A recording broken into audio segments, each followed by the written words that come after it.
for Life Summary. One-sentence summary: 12 Rules for Life is a story-based, stern yet entertaining self-help manual for young people, laying out a set of simple rules to help us become more disciplined, behave better, act with integrity, and balance our lives while enjoying them as much as we can. For words every writer is dying to hear at least once in life, 1 million copies sold. But you wouldn't expect to hear them 4 months after the publication of your second book. Then again, Jordan Peterson's 12 Rules for Life isn't just a book. As for his first one, Peterson spent years collecting and refining the ideas that would create a sort of blueprint for a good life. This time, however, the book didn't flop and sell less than 500 copies. Since its publication in January and Peterson's accompanying world tour, 12 Rules for Life completely exploded, dominating bestseller lists around the globe.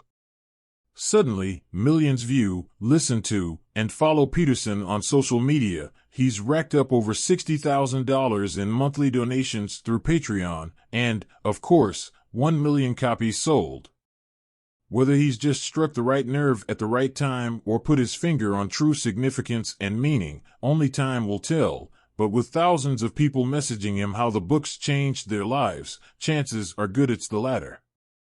Let's look at 3 of his 12 rules to begin to find out.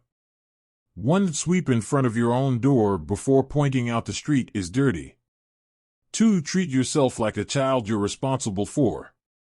3. Aim to do what is meaningful, not convenient. These form the premise Peterson's book is built on, and thus, the context for understanding why it's been such a success. Let's go. Lesson 1. Before you judge the world, take responsibility for your own life. Life isn't fair. We all learn that one way or other. Some of us sooner, some later, some in small ways, some from terrifying blows. But we all realize it eventually. Like the Russian writer Leo Tolstoy, who, in his short, philosophical piece, A Confession, concluded there are only 4 reasonable responses to the absurdity of life. 1. Ignorance, like a child refusing to accept reality. 2. Pleasure, like an addict on the hedonic treadmill. 3. Suicide, for holding on, despite everything.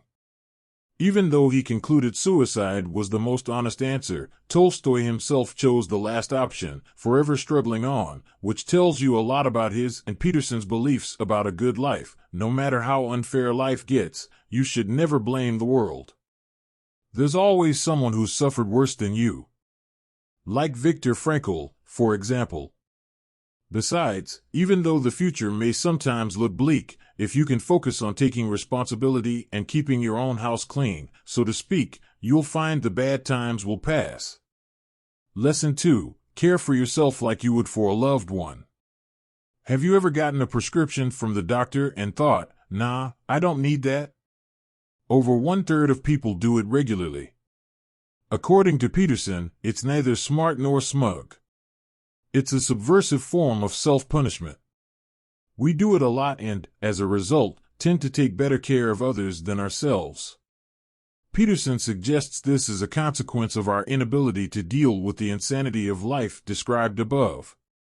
Just like Adam and Eve had to taste the forbidden fruit of knowledge, we too indulge in our dark sides from time to time and thus feel we deserve punishment.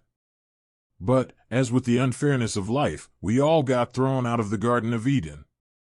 Like yin and yang, we all carry both light and dark inside us. One can't exist without the other. That means instead of just striving for either one, we should seek balance, which is why his second rule is to care for yourself like you would care for a loved one. Do what is best for you, even though it might not always make you happy. Lesson 3. Seek meaning through sacrifice, not happiness through pleasure. Balancing your light and your dark side can take many different forms. Sometimes, it may be staying in bed to get healthy, even though you want to work. Other times, it might mean staying late at work on a Friday. However it looks like, it always involves choosing meaning by making a sacrifice, rather than temporary happiness by choosing pleasure. Peterson says this is a great coping mechanism because it helps balance your life between drowning in hedonism and being so righteous it drives you mad.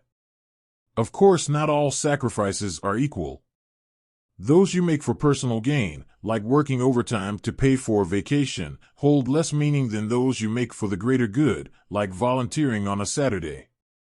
Even though it might feel like it when you do it, sacrifice is never really about giving up rewards. It's about deferring them until you can get something even better, usually a feeling of wholeness or contentment. As such, it's also great willpower training. I'll leave you with an analogy Peterson makes. The lotus flower starts out at the very bottom of the lake, drenched in darkness. Inch by inch, it grows its way towards the surface, until, eventually, it breaks through and into the sunlight. I could sure think of worse ways to spend a life than to be a lotus flower.